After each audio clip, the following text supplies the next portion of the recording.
तो हम लोग जो बात कर रहे थे वो ये कर रहे थे कि किस तरीके से आपका जो एयर पोल्यूशन केमिस्ट्री है, राइट, एयर पोल्यूशन केमिस्ट्री जो है किस तरीके से लाई कर रहा है, क्योंकि टॉपिक तो मैंने आपको बता दिया था, इसलिए पहले मैंने आप लोगों को मेट्रोलॉजी के बारे में भी समझा दिया कि मेट्रोलॉजी क्या है और किस तरीके का परफॉर्म करता है।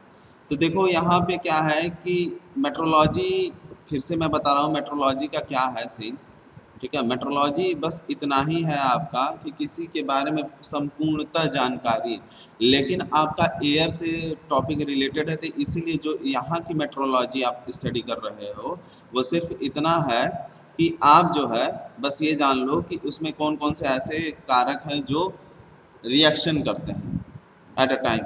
तो यहाँ पे देखो हीट के बारे में भी आगे पीछे मैंने बताया था और आगे भी आपको अच्छे से है।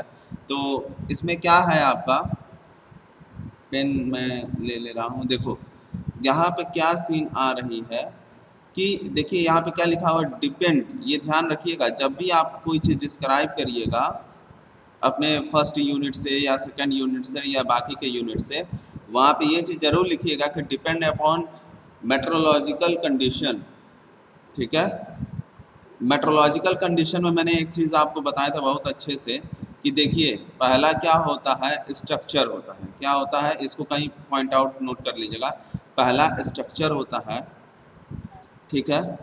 उस स्ट्रक्चर के दम पे जो मैंने बाकी की चीज़ें बताया था, स्ट्रक्चर तो आपका एटमॉस्फेयर स्ट्रक्चर निकल जाता है, उसके बाद जो आता है आपका क्या कहते हैं स्ट्रक्चर के बाद, तो वो आपका आता है क्या, वहाँ का स्ट्रक्चर में जो भी प्रेशर रहेगा उस हिसाब से जो लैंड एरिया की जो हाइट होगी वो क्या डिसाइड करेगी कि वहाँ का वेदर कैसा है, वेदर, ठीक है, याद रखिएगा वेदर कैसा है।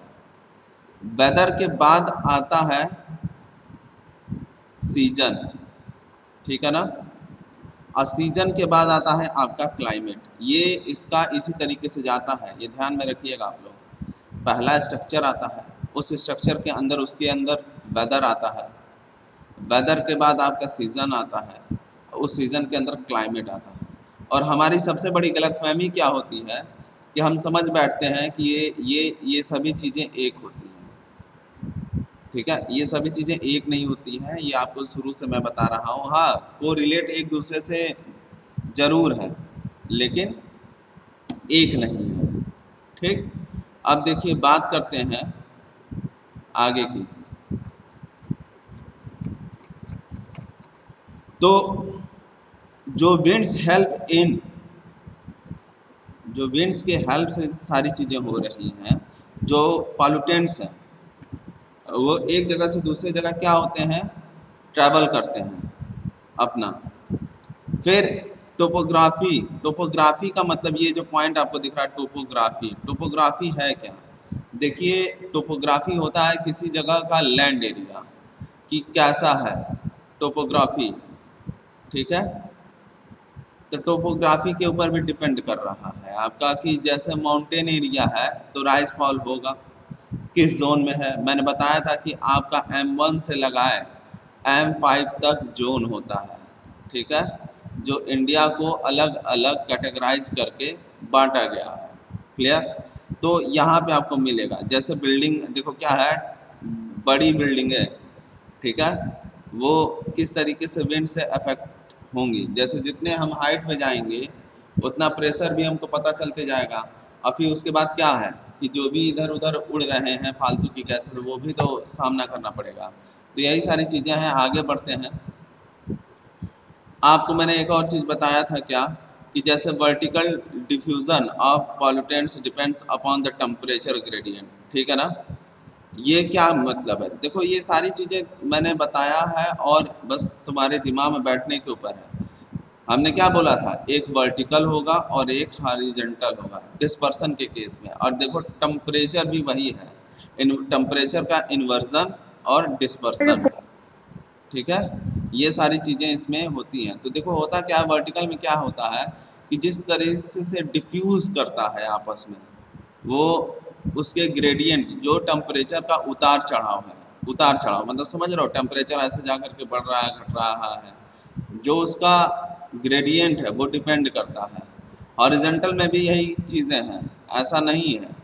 ठीक, देखो भाई बोल रहा था कि यहाँ पे तुमको देखने को मिल रहा है कि layers of air temperature inversion, ठीक है ना, टेम्परेचर क्या है, इन्वर्जन है, तो ये सारी चीज़ें हैं।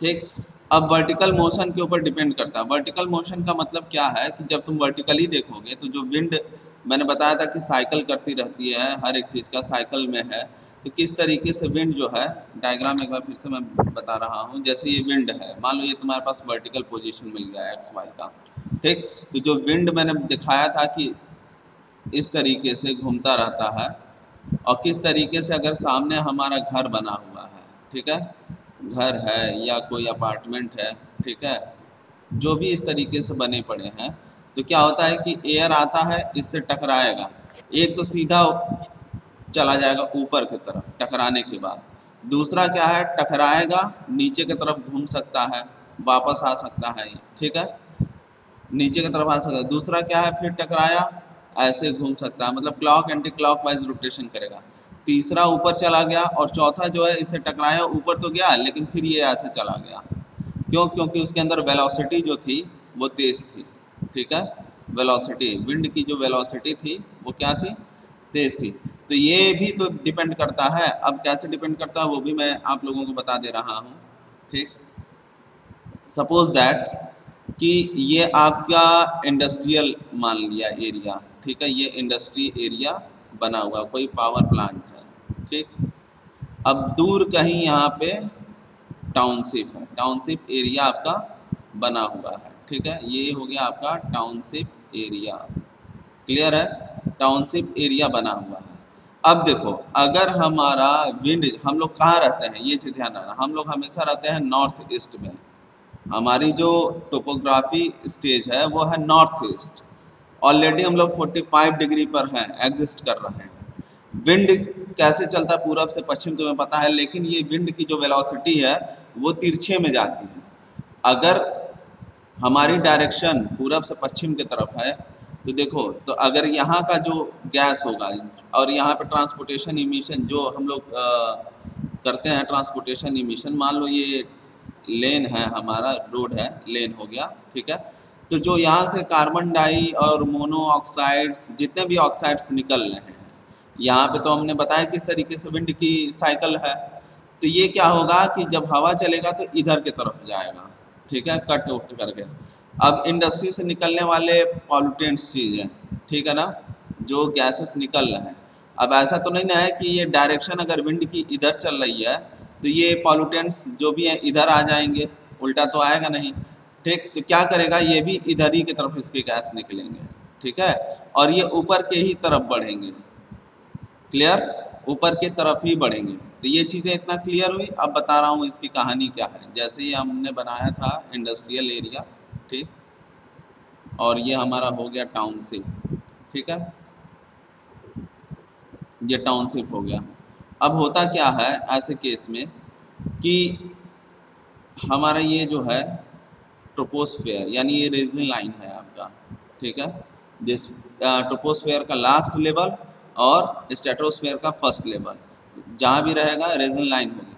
अब होता क्या है कि इसके द्वारा जो गैस निकला वो तो ऊपर बढ़ेगा ना, क्योंकि ये हल्का है, ऊपर जा कर के भारी होता जाएगा, ठीक है, और ऑलरेडी हमारा अर्थ इस तरीके से है, तो अगर यहाँ पे इंडस्ट्री एरिया है और यहाँ पे टाउनशिप है और विंड की डायरेक्शन मान लिया इधर से है, ठीक है, तो ये एक लेवल हमने बताया था ना कि कैसे इसका स्ट्रक्चर बनना है अर्थ का, यहाँ से यहाँ डिस्टेंस पे, यहाँ डिस्टेंस पे दिखाया था, तो जा करके यहीं पे एक्युमुलेट होता है। हाँ, इससे क्या होता है, करेंटली जो प्रभाव होता है, जो वर्तमान समय का जो इसमें से निकलने वाले जो गैसेस होते हैं वो यहाँ तक तो नहीं पहुँच पाएंगे, लेकिन ये इसके रेडियस को अफेक्ट करेगा, ये जो रेडियस है।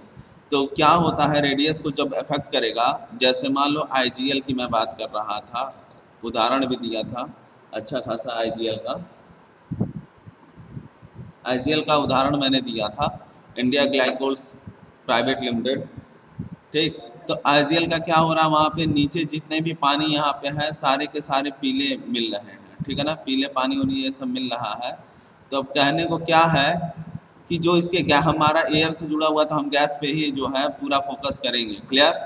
तो गैस को जो हम फोकस कर रहे हैं, तो ये क्या हो रहा है कि ऊपर जा करके इसमें बैठ जा रहा है। प्लस हमको ये चीज़ हमको अब पता चल गया है कि यहाँ पे हीट मतलब sorry temperature inversion temperature gradient भी फैक्टर रख रहा है। तो ऐसे केस में क्या होगा कि जो ग्लोबल वार्मिंग है, जैसा कि मैंने एक ग्राफ बताया था कि पहले क्या होता है, वार्म होता है, फिर कूल होता है, फिर कूलर होता है। ठीक है, तो लास्ट में क्या होता है, ठीक है, रात के टाइम में तो ये कूल हो जाता है, फिर ये वार्म होता है, फिर ये कूलर होता है, फिर हीटर मिलता है। तो ये इसके जो पैरामीटर जो थे वो चेंज आपस में इंटरचेंज करते रहते हैं, इनका साइकिल है। तो ये सारे गैसेस की वजह से जो हमारे यहाँ का एक तो सन से मिलने वाली जो रेज आ रही हैं उसका हीट, उसकी इंटेंसिटी, क्लियर हो गया, वहाँ से गर्मी बढ़ रही है। दूसरा जो हम पॉल्यूशन कर रहे हैं उससे गर्मी बढ़ रही है। बस क्या हो रहा है कि इस गैस की इतनी अच्छी प्रॉपर्टी नहीं होती कि इसको पेनिट्रेट करके ऊपर जा सके, ये इसी लेयर पे इकट्ठा होते जाती है, अधिकतम जाता ओजोन तक जाता है। ठीक है, अब वहाँ पे ऐसे इकट्ठा होती जाती है। तो वही जो है जितने भी ऑक्साइड होते हैं, जैसे सल्फर डाइऑक्साइड अम्ल वर्षा कराती है, HCFC हो गया, हाइड्रोक्लोरोफ्लोरोकार्बन, ठीक है, ये सारी चीज़ें बढ़ाती रहती है। प्लस बोनस में आपका टेम्परेचर का बढ़ जाना, टेम्परेचर का गिर जाना, ये तो एक नेचर के द्वारा हो रहा है, लेकिन जो हमारे द्वारा हो रहा है वो भी गतिविधियों का ध्यान में रखना है। तो वही जो वर्टिकल विंड से जो मोशन हो रहा है उसी के बारे में रिप्रेजेंट करना है। अब तुम्हारे ऊपर ये डिपेंड करता है कि तुम उसको किस तरीके से रिप्रेजेंट कर रहे हो, अपने टॉपिक में किस तरीके से कोलैब कर रहे हो, किस तरीके से ले आ रहे हो, सारी चीज़ें ये डिपेंड कर रहा है तुम्हारे ऊपर कि ताकि तुम इन चीज़ों को रिप्रेजेंट कर सको। प्रेजेंट नहीं, रिप्रेजेंट, फिर से उसको रिप्रेजेंट करो कि जो हमारे पास डाटा था और जो अभी का डाटा है दोनों में क्या डिफरेंस आपको मिल रहा है।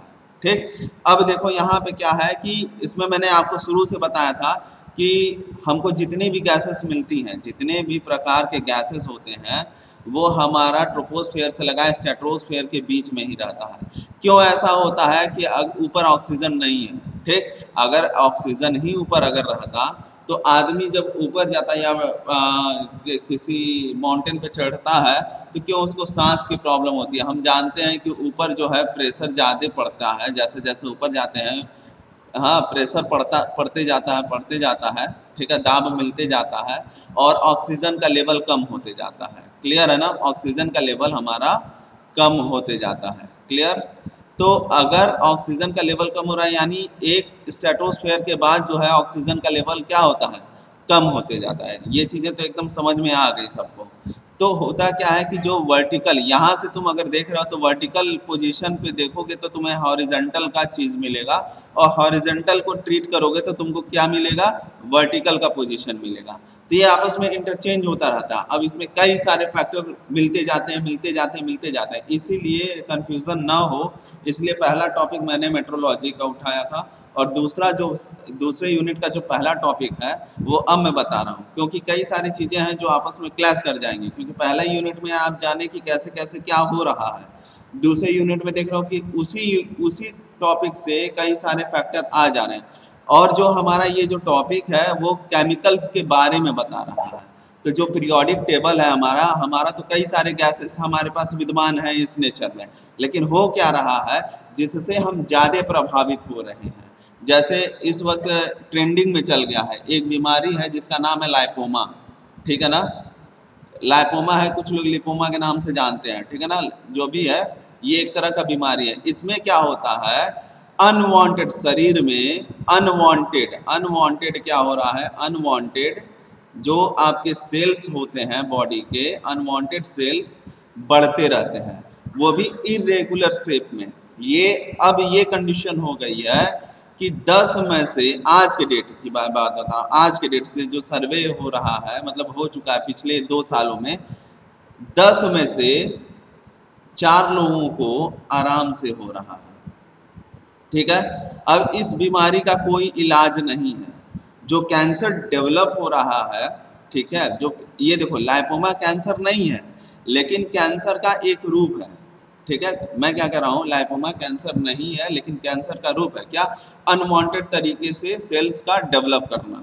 ठीक है, तो इसमें होता क्या है कि ये जो लाइपोमा का केस होता है, इसमें जो भी शरीर में जैसे गांठ बनते हैं, ठीक है, ये अनवांटेड सेल डेवलप कर गए शरीर के अंदर, कहीं कहीं कहीं भी हो सकता है, ठीक है, इसका कोई इलाज नहीं है। तो ये क्या करता है, ये दर्द नहीं करता है, लेकिन कुछ लोग क्या करते हैं कि कहते हैं कि डॉक्टर से मिलने के बाद इसको ऑपरेशन करवा देते हैं। जरा सा भी इसको छेड़ दिया गया या काट करके निकाल दिया गया तो हो सकता हो कि बॉडी की इम्यूनिटी सिस्टम अगर नहीं इसको रेजिस्ट कर पाई तो होगा क्या, और तेजी से ये डेवलप करने लगेगा। तब ये सेकंड चरण जो जा रहा है वो किसके अंदर जा रहा है, कैंसर का रूप ले रहा है। तो फर्स्ट स्टेज, सेकंड स्टेज ये आ रहा है, और ये किसके वजह से हो रहा है, केवल कार्बन मोनोऑक्साइड्स के वजह से, और जो हम बढ़ा रहे हैं।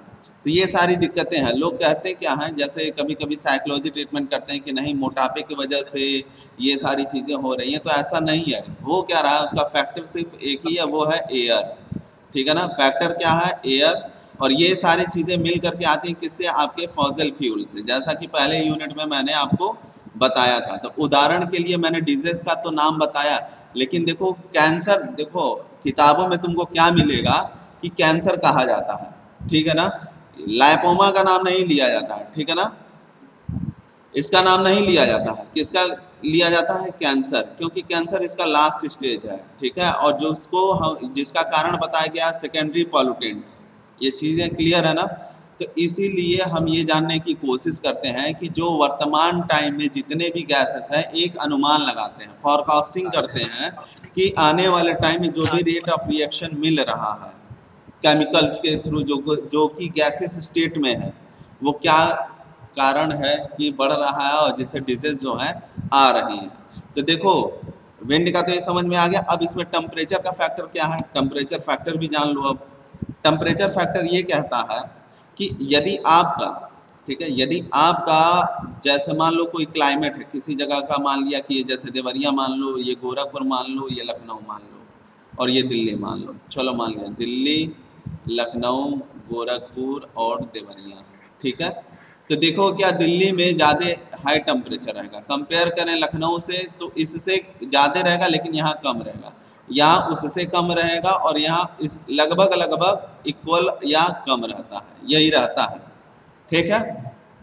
ये चीज़ें मिलती हैं, लेकिन यहाँ पे बचा देता है क्या, जितनी हरियाली है, ग्रीनरी चीज़ जो है, ग्रीनरी, ठीक है ना, जितने भी हरियाली चीज़ है उससे ये इन्वायरमेंट को बचा दे रहा है। लेकिन जो डिफॉरेस्टिंग हम कर रहे हैं, पेड़ों की कटाई जितने तेज़ी से कर रहे हैं, उस हिसाब से ज़्यादा टाइम नहीं लगेगा गर्मी को बढ़ने के लिए। और एक टाइम ऐसा आएगा, ठीक है, एक टाइम ऐसा आएगा कि जब लोग दिन में बाहर नहीं निकलेंगे और रात में लोग काम करेंगे, ठीक है। अभी लेटेस्ट न्यूज़ अगर मैं बात करूं, लेटेस्ट न्यूज़ क्या है, तो स्टार लॉन्ग को के बारे में आप लोग जानते होंगे। एक स्टार लिंक करके, ठीक है, स्टार लिंक करके आपको अब आने वाले 2025 में ये प्रोजेक्ट लॉन्च किया जा रहा है।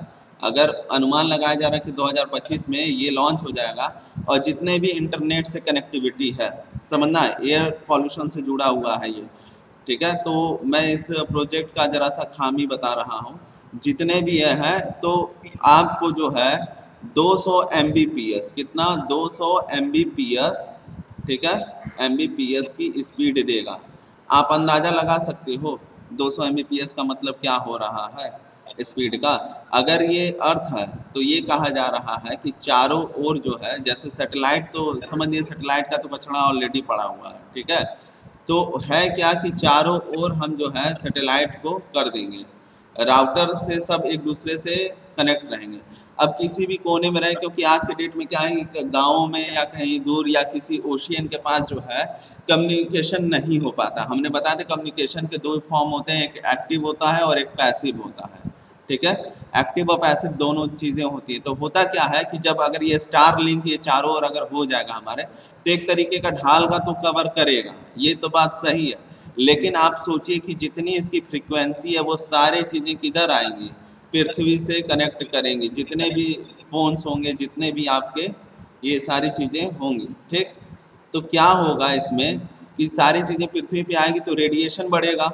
रेडिएशन के वजह से ही आज के डेट में, ठीक है, जो गौरिया चिड़िया थी वो ख़त्म हो गई, क्या सारी पक्षियों थी खत्म हो गई थी। इसी रेडिएशन के वजह से जो इनके एक सेल थे वो ब्रेक कर जाते थे टाइम से पहले। तो सोचिए यह आपके मानसिक जो आपका ह्यूमन ब्रेन है वो कितना इसके पे काम करेगा, क्योंकि ऑलरेडी हम क्या कर रहे हैं, जो भी हमारे पास नेचर में है वो हम क्या कर रहे हैं, अपने ब्रीदिंग सिस्टम यानी श्वसन क्रिया के थ्रू सांस तो ले रहे हैं और वो चीज़ें नहीं पा रहे हैं जो चीज़ हमें पाना चाहिए।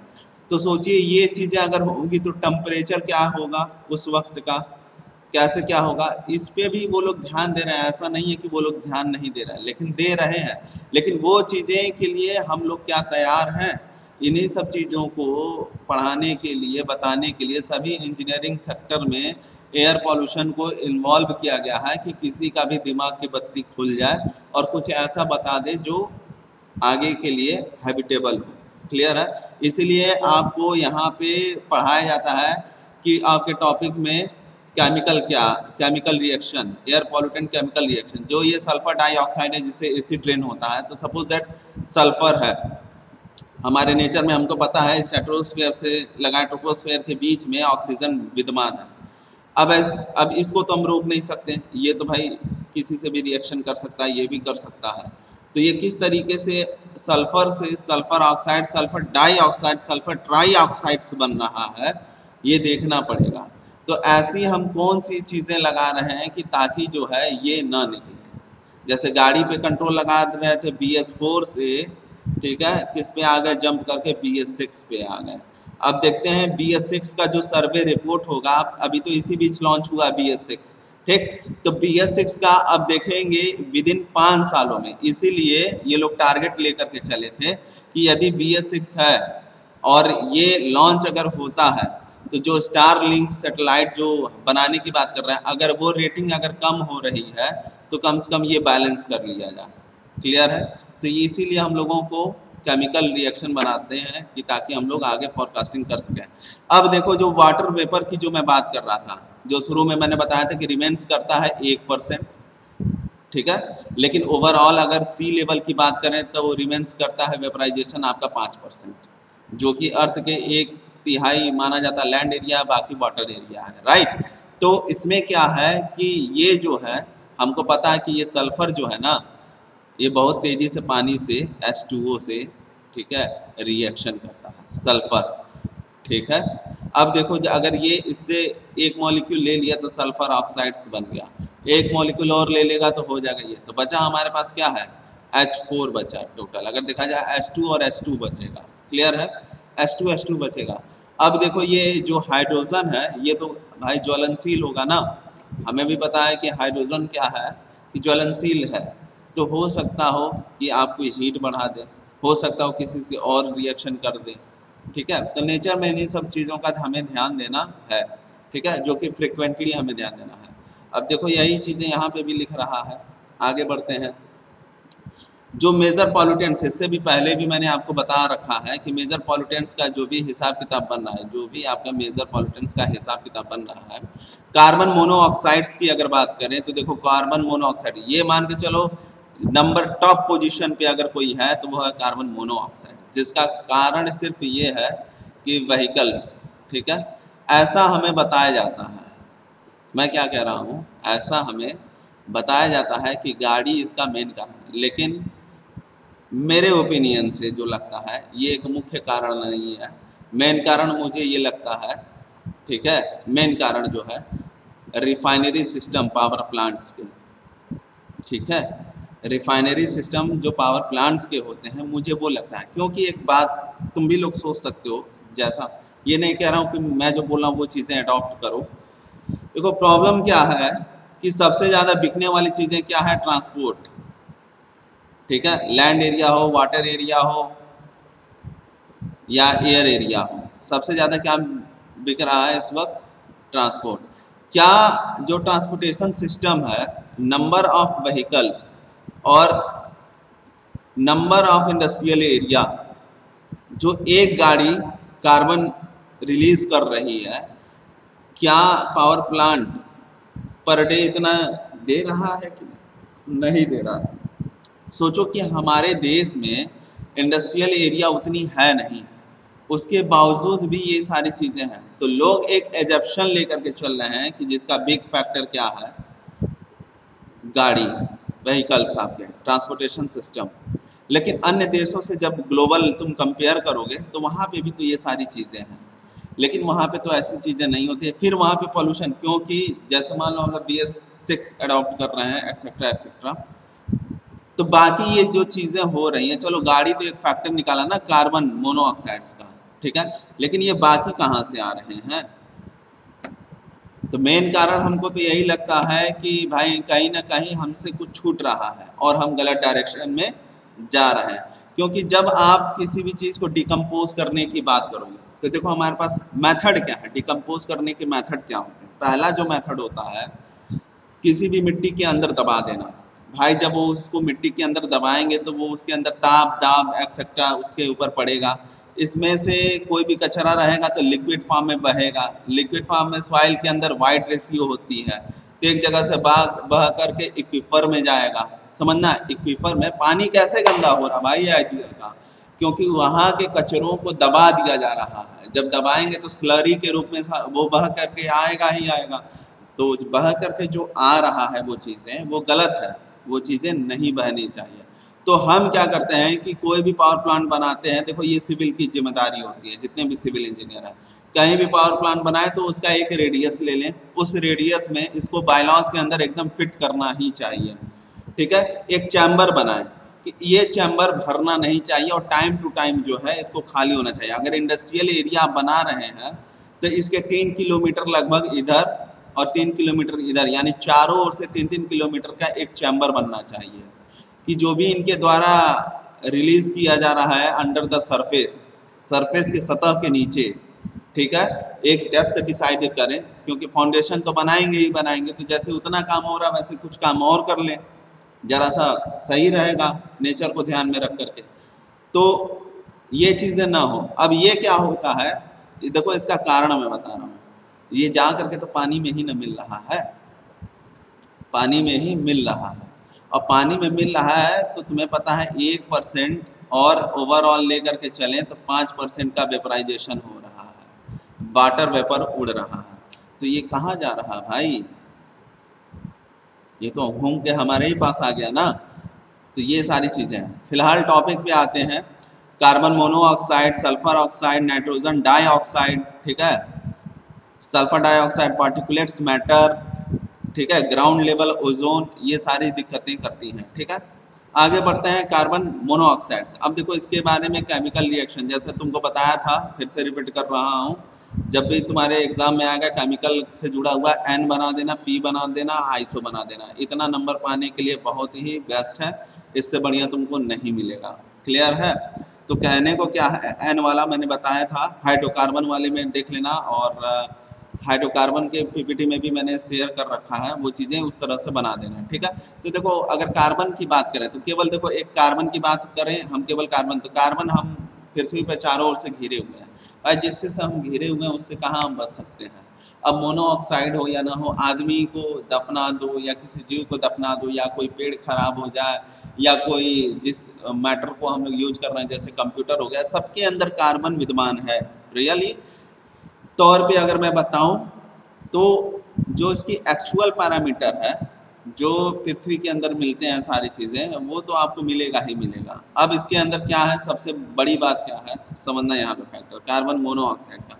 पहली बात, ये गैस कलरलेस होता है, उसके बाद ऑर्डरलेस भी होता है, प्लस इनकम्प्लीट रहता है ये, ठीक है ना।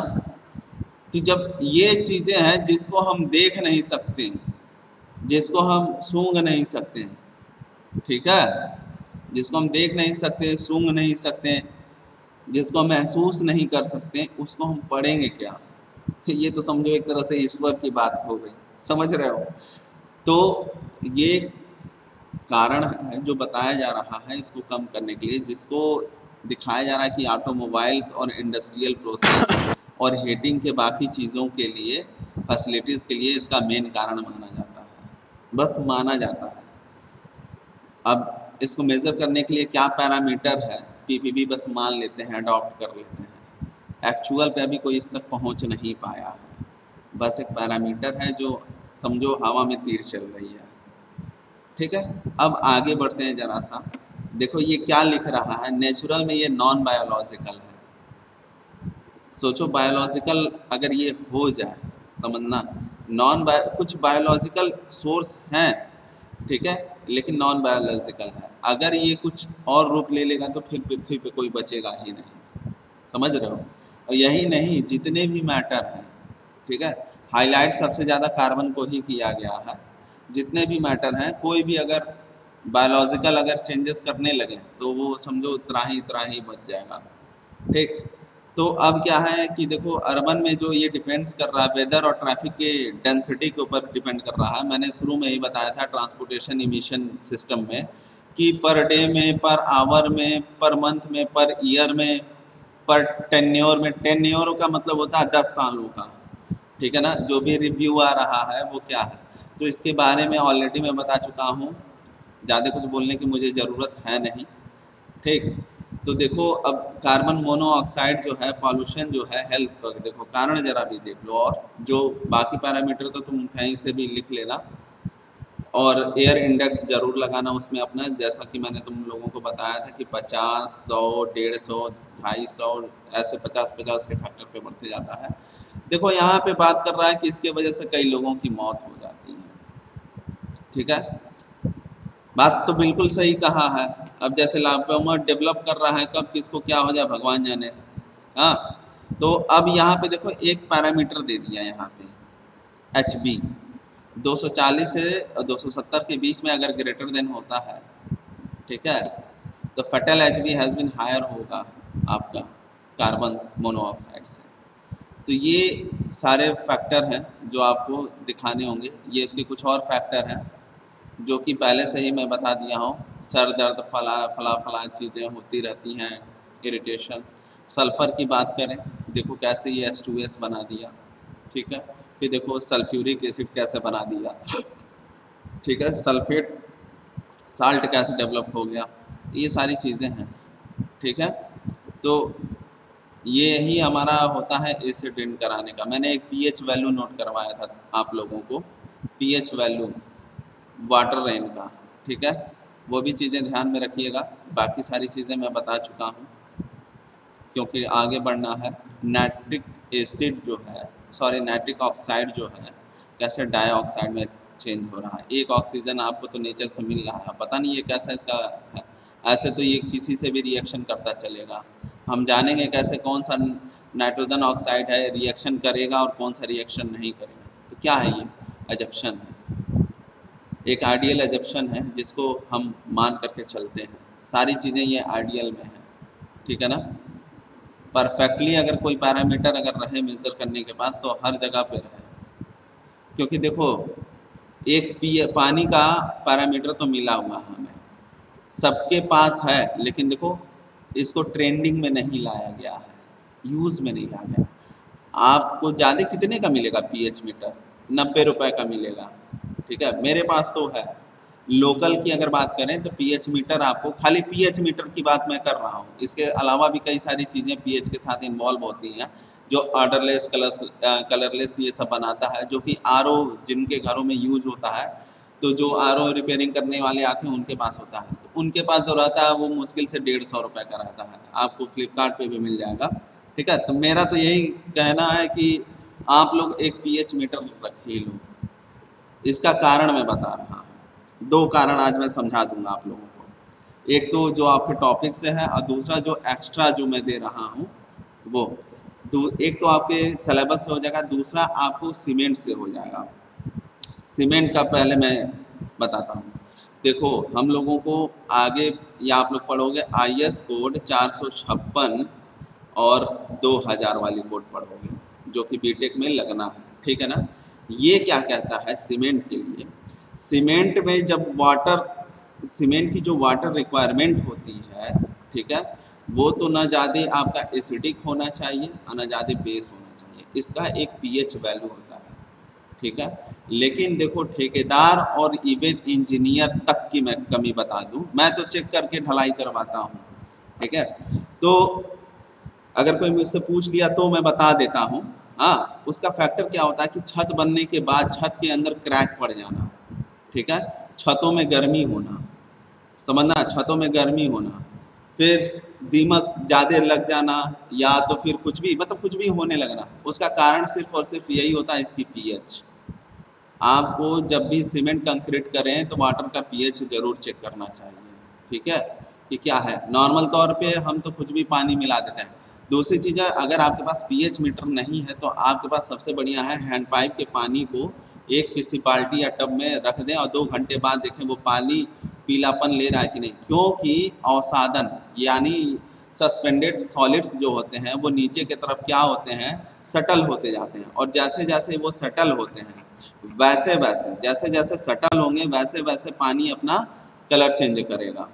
तो वो तो खुद से ही अपने आप को ठीक करने की कोशिश करता है, लेकिन क्या होता है एनवायरनमेंट के थ्रू जो हम अपना काम करते हैं उसमें डिफेक्ट हो जाता है। तो क्या है कि आपको अपने पास पीएच वैल्यू ले करके चलनी चाहिए, और आपको पता होना चाहिए कि हमें जो बॉडी की जो पीएच है, बॉडी को कितना चाहिए। अब देखो जो आरओ आ रहा है, ठीक है, जो आरओ आप यूज़ कर रहे हैं किसी घर, मेरे घर में भी लगा हुआ है, तो जो उसमें केमिकल्स हैं जो फिल्टर के लिए लगे हुए हैं वो शरीर के लिए बेनिफिट नहीं है, ठीक है। मैं ऐसा तो नहीं कहूँगा क्योंकि बहुत बड़ी बात हो जाएगी, लेकिन मेरे हिसाब से नहीं है, क्योंकि जो नेचर द्वारा मिला है, समझना, जो नेचर के द्वारा मिला है और जो हम बना करके यूज़ कर रहे हैं इतने हैवी मात्रा में, वो तो कहीं है। अब क्या होता है, बॉडी को डिस्टिल वाटर, देखो 2 तरीके के डिस्टिल वाटर होते हैं। एक तो पानी के सारे मॉलिक्यूल्स को वो ख़त्म कर देगा जो हमको बायोलॉजिकल चाहिए हमारे शरीर में, इसलिए सबसे बढ़िया होती है हीट वाली पानी, जो नॉर्मल पीएच वैल्यू होती है। जैसे मान लो आपका 120 आ गया पीएच, ठीक है, तो इसको गर्म करोगे तो वही आ जाएगा 80-90, यही आपको मिलेगा। तो ये चलने लायक है, समझना, ये चलने लायक है। 150 तक तो हम चला सकते हैं अपने शरीर में, लेकिन 150 को बॉइलिंग करने के बाद, ठीक है ना।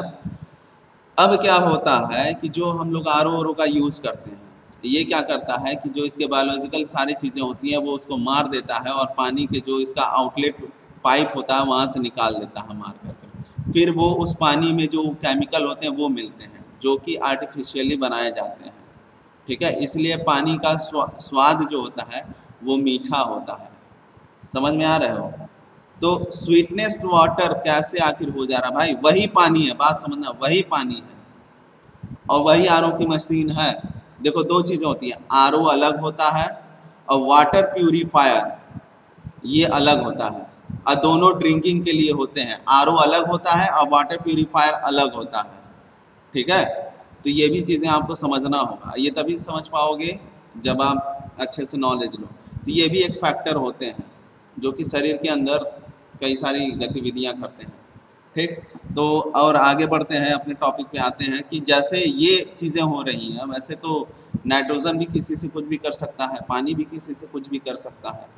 और पानी का पीएच वैल्यू इसलिए मैं कह रहा हूँ मेज़र करने के लिए कि जिस जगह पे आप हैं, क्योंकि देखो ऐसा तो नहीं है कि तुम बाथिंग नहीं कर रहे होगे या कोई बाथिंग नहीं कर रहा होगा, तो कई सारी बीमारियों का कारण तो हमारा वाटर ही है, और हम दोष कहीं और लगा बैठते हैं, ठीक है, क्योंकि बॉडी को पानी की ज़रूरत है और ब्रेन को भी पानी की ज़रूरत है। ब्रेन को आपको 22% ऑक्सीजन की ज़रूरत होती है जो कि कुछ वाटर से लेता है और बाकी ब्रीदिंग सिस्टम से लेता है, ठीक है ना।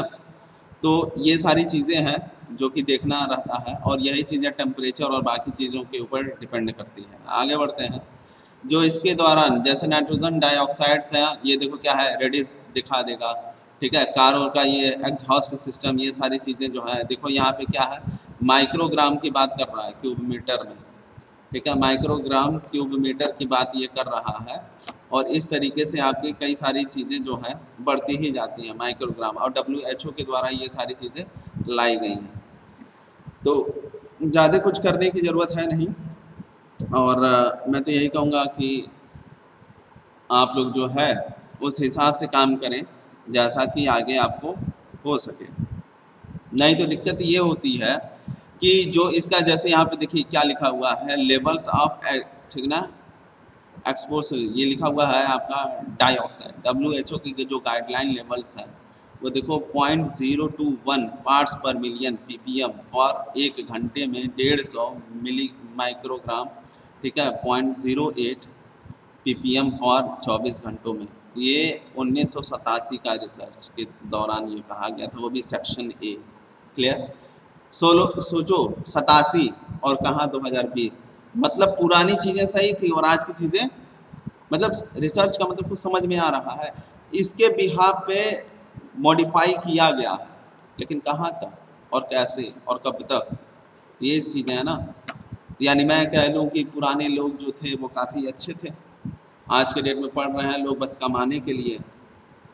यही ना, ज्ञान केवल इकोनॉमिकल स्टेज अपना सुधारने के लिए कह रहे हैं। तो देखो आप ही लोग इंजीनियर बनोगे, और ये मैं नहीं कह रहा हूँ कि मत कमाओ, कमाओ, लेकिन जरा सा नेचर को देख करके करो। बाकी चीज़ें तो दुनिया में सब कुछ होती रहती हैं। खैर, बाकी अगर कोई समस्या हो तो आप हमसे पूछ लीजिएगा। आज के लिए बस इतना ही मैं रख रहा हूँ, ठीक है।